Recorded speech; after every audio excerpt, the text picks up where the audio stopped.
यंदा 10 जुलै 2025 रोजी आलेली आहे गुरुपौर्णिमा आणि ही गुरुपौर्णिमा योगायोगाने गुरुवारी आलेली आहे।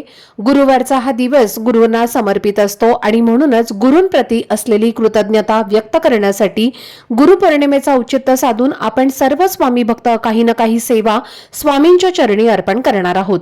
ज्यामध्ये 21 दिवसांची सेवा असेल, 11 दिवसांची सेवा असेल, 7 दिवसांची सेवा असेल किंवा श्री गुरुचरित्र ग्रंथाचं पारायण असेल, तर हे पारायण जे आहे तर ते 4 जुलै ते 10 जुलै या दरम्यान आपल्याला करायचं आहे। पण त्या दरम्यान जर तुमची काही अडचण असेल तर तुम्ही आधी सुद्धा या सेवेला सुरुवात करू शकता। घरच्या घरी अगदी साधी सोपी पूजा मांडणी करून जर तुम्हाला गुरुचरित्र ग्रंथाचं पारायण करायचं असेल तर गुरुपौर्णिमेच्या आधी येणाऱ्या कोणत्याही गुरुवारी किंवा शनिवारपासून तुम्ही या सेवेला सुरुवात करू शकता। या सेवेसाठीचा तुम्हाला संकल्प करायचा असतो आणि काही नियमांचं पालन तुम्हाला करायचं आहे। तर कोणते असे नियम आहेत याबद्दलची संपूर्ण माहिती मी व्हिडिओमध्ये शेअर केलेली आहे।